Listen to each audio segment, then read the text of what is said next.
Hello, everybody. We are live 2025. This is the first 2025 episode of the Hybrid Athlete Podcast. I want to welcome everyone in and just kind of give you an update on kind of what my plans are and what my status is as kind of a YouTube contributor to my fitness journey and what I've done, in the past and kind of where I'm headed. Background for those of you who have watched some of these episodes. Background is pretty straightforward. I was a hybrid athlete, meaning that I did marathons and endurance races in the past, and now I'm getting more into bodybuilding fitness. So one thing that I'm going to do right now is just share my screen and then kind of show you guys kind of the path to where I'm at now. Actually, here's what I'm going to do. I'm going to go into where I just saved it. So I got some pics here. So we'll look at, this was about 3 or 4 months ago, and this is at 198, 199, close to 200 pounds body weight. And then this is 2020, 2022. Here's May of 2023. This was right after my marathon, so I was about 20 pounds lighter than the previous image. And then this is July of 2 years ago. So quite a bit smaller, a little bit skinnier. See, the lats aren't really that well developed. So and you compare kind of the most recent, got quite a bit wider lat spread there, still pretty lean. I'd argue this is 10, 11, maybe 12% body fat, but probably 9 or 10% ideally. And I feel good about kind of where my fitness is at overall. So that's kind of what my goal is. My goal is to get away from endurance. I've done, I've had pretty good success at endurance races. I've done 5 marathons, 2 Ironman, about 15 to 20 half marathons in the past 6-7 years. And I'm going to shift really into bodybuilding in 2025. And that's why I titled this episode Year in Review. And this is really kind of to help anyone who maybe is at my level. You're kind of more advanced, not elite, but you're definitely an advanced lifter. You've been in fitness for a while. You're trying to break through plateaus. You're trying to get to the next level, so to speak, and accomplish new things. That's what I'm excited about, is really accomplishing new things. I'm pretty strong relative to other endurance racers. You just saw those pics. Like, I feel like I have a pretty good base, a pretty good body for building muscle off of that. And in this year in review, 7 or 8 months ago, I was running a marathon. So 8 months ago, because that would be, May 5th was when I ran my last marathon in 2024. It didn't do that great, but I, completed the race, got a decent time, top section of the field, top 5th or top 20% of the field or something, which is good. But I've never been, top tier, like, sub 3 hours or anything, or, 240, 250 time. But that being said, I've shifted since May basically into just a lean bulk, and basically continuing through the end of the year until I took a trip to Mexico with my family. And then I just lost 11 pounds, 10 or 11 pounds in a matter of 2 weeks. So through that process, I've learned that I can basically be disciplined and I can cut very quickly, but I need to put on more weight in order for that cut to yield like a good muscle mass after I'm, if I potentially want to be like kind of a classic physique or like a bodybuilding type competitor, I'm going to need to really, clean up my midsection. And obviously that's, common for most people. If I want to, a well-defined 6-pack, I'm not quite there, and that's going to take some work. But bottom line is, I've really gauged this year in review of like, okay, if I want to set new strength goals and body weight goals and lifting goals, like if I want to be able to deadlift 500 pounds or if I want to bench press 300 pounds, how do I get there? I'm not too far off, but I definitely need to put in some more work and put on some weight, some body weight to make that happen. So what I want to go over in this episode is how I plan on doing that from starting now, mid to late January, through basically summer. And then once I hit 210, 212 pound body weight, then I'll do one of those heavy cuts, like a quick 2 to 3 week cut, not too quickly because I don't want to lose muscle mass. But what I've discovered through this process is when I came back on January 13th of this year, I was gone for 14 days. My body weight was 189, and I was kind of freaking out a little bit, like, holy shit, I just lost everything that I worked 6 or 7 months hard for. But what I didn't realize, and what I'm kind of getting more in tune with, is, okay, a lot of that is glycogen, intermuscular fluid. It's weight that can easily come off and on if you have a good metabolism. And case in point, yesterday or this morning, I weighed myself on the scale and I was 199 pounds. So I basically put on 10 plus pounds since being back from vacation for roughly a week, less than a week, 6 days. So I'm very happy with that because that means that my body's responsive to a change in diet.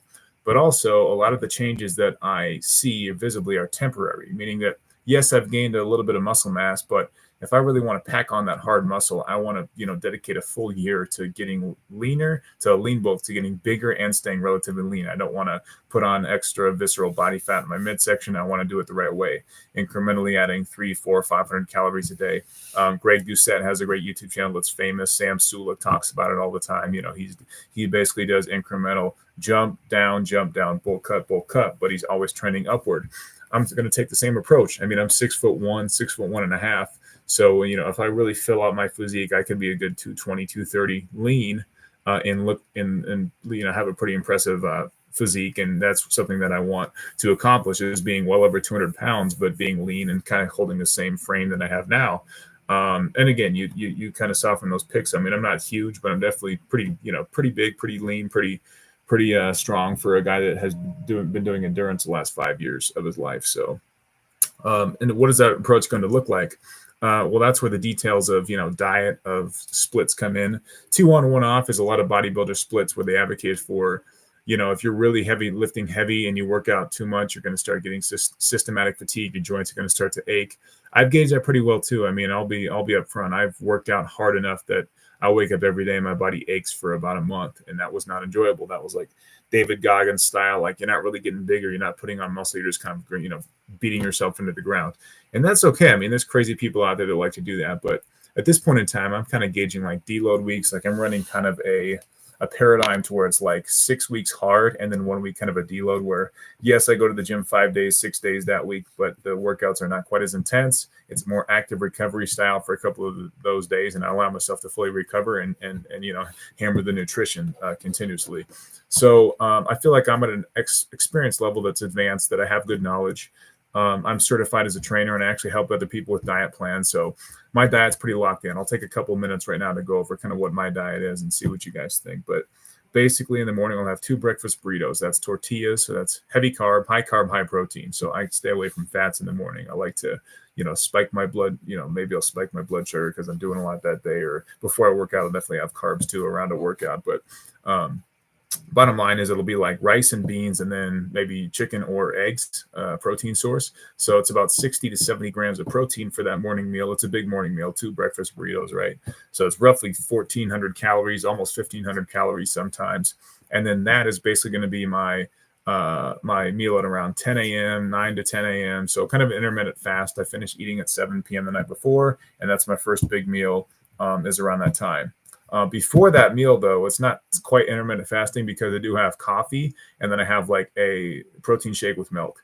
So I'll have like a cup to 2 cups of usually whole milk now because I'm on a lean bulk with 2 scoops of whey protein. So that's 40, 50 grams of protein, and then another 50 or 60 grams of protein on my first solid meal.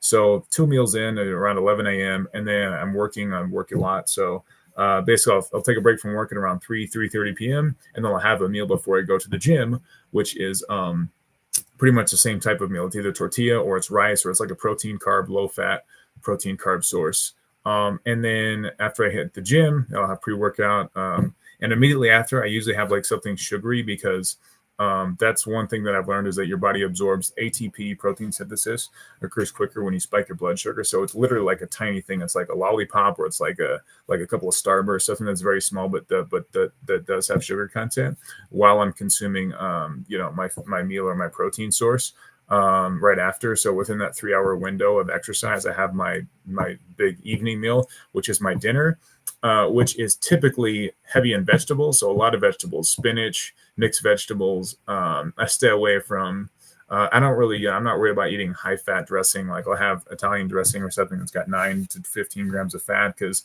the rest of my diet is relatively lean. So my highest fat consumption comes in the evening, which may or may not be ideal, but I'm just simply sharing like what I've kind of figured works for me and helps me kind of keep my energy levels and put on decent weight or maintain or main gain. But yeah, I'll have like roughly almost 1 pound of cooked meat. So up to this point, I've only had like maybe 4 to 6 ounces of cooked meat on my meal before I work out. But then later in the evening, after I run my errands or go to the store and come back home, I'll have salad, vegetables, and then a main protein source, and then rice. So a lot of times cooked rice, I always have that on hand. So 2 cups of cooked rice is about 430 calories, 450 calories. I'll have that much rice with quite a bit of meat. So it's a heavy paleo meal in the evening, followed by later in the evening a protein shake that's similar as I had in the morning. So I start the day with a protein shake. In the day with a protein shake, have my really high protein meal, 2 high protein meals. So overall protein content, you're looking at 50 grams of protein twice in the shakes, which is 100 grams of protein, 50 to 60 grams of protein in my breakfast meal, which puts me at 160 grams of protein, and at least probably 80, I'd say 85 to 100 grams of protein in my evening meal. So you're looking at 260 plus grams of protein every day for me. My body weight's around 200, 198 to 198, 199 right now. So, roughly 200-pound body weight, eating 1.2 to 1.25 to 1.3 grams of protein for every pound of body weight. And again, I don't count protein from vegetables, protein from, tortillas or rice or whatever. It's minimal. It's maybe another 15, 20 grams accumulated if you look at all the food. But if you really want to dial in on your diet, that's something that you want to take into account. So for me, I count, from legitimate protein sources, 250 to 255, and then another 15, 20. So you're looking at 275 to 280. Realistically for protein content that I'm consuming. And again, I feel like that's enough for me. That helps me recovery. With recovery wise, it kind of optimizes for, my macronutrition needs. From my micronutrition needs perspective, I don't eat seafood, so I'm supplementing with maybe fish oils, salmon oil, omega-3, omega-6, and then iron always, because I do eat spinach, I do eat vegetables, but I definitely want to keep plenty of iron, vitamin D, zinc, magnesium, the most common deficiencies for males. I always, consume those at a healthy level, and I kind of pay attention on over-consuming to damage my kidneys. But yeah, I mean, that's pretty much the rundown. And then you go into my water consumption. I'm pretty much at about a gallon a day. Andy Frisella's 75 Hard is a very famous program that requires that you do. It's an absolute must. Cardio every day plus a gallon of water. That's a very good protocol to follow. I mean, I always feel clean. I do eat quite a bit of food. I mean, you do the math on that diet, it's probably 47 to 4,800 calories per day, kind of at the minimum, depending on how much, rice or extra meat I'm consuming within those meals. I try to keep it consistent. I do have a food scale, so I recommend everyone buys a food scale, but bottom line, that's the base diet right now. So that's what's keeping me close to 200 pounds when I'm not dieting or going to Mexico, missing workouts, etc. When I'm dialed in, I'm working out 7 times a week, twice on Monday, and then Tuesday, Wednesday, Thursday, Friday, Saturday, and then off Sunday. So I'm working out 7 days a week. I'm consuming 4,500 calories at least every day, and I'm not really getting that fat. And I'm also kind of leaning out. What I'm doing is I'm trying to force my body. I've slowly increased the intensity of these workouts, since that. So 7 months ago or 8 months ago, when I started really dedicating to bodybuilding and no longer doing endurances. Okay, the first series of pounds came on quickly.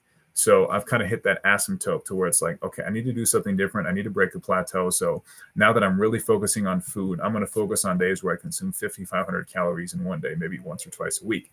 That's going to be kind of a cheat day, but like a clean cheat day, as you want to call it. So, I said in the morning, I have like coffee and a protein shake, and then 2 breakfast burritos for breakfast. I might even add in like a banana with peanut butter or something there. And then in the evening, do the same with like nuts to snack on, like higher fat content food, but it's not like a lot of chewing or not volume eating. So adding those in 600-700 calories at the most, because I don't want to put on too much body fat, but finding a way to break that plateau and get to 205 pounds relatively soon by, end of March, mid-March. 1 to 2 pounds every month is pretty much the minimum. And I like to see 3 pounds a month going forward until I get to that 210. So I really need to put on 3 pounds a month for 4 months. And then at the end of April, kind of gauge where I'm at, and then consider maybe do a cut, but it'd be like a mini cut. It'd be like a quick cut, like try to, incinerate some body fat, keep the calories pretty high, but just really work really hard in the gym, do some more HIIT training, maybe burn some body fat that way, but really force myself to do more in the gym as opposed to consume less when I'm trying to do these cuts. I really want to push myself and see if I can get to kind of the most impressive I've ever looked in my life.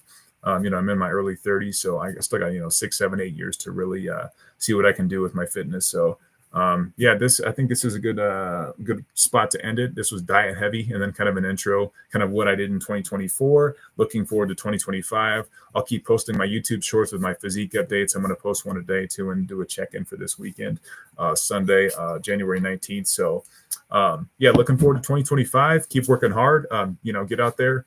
Do do take care of business, take care of your family, take care of your children, your wife, your husband, whoever, and really, let's treat this year like it's one of the last good years we're going to have, because you never know how many good, stable years we have left in this country. Don't want to get into politics too much, but things are always shaky, from a geopolitical perspective. So we're very blessed here, in this country, and God bless you all, and I hope you guys all have a great month. We'll be in touch. Take care. Bye.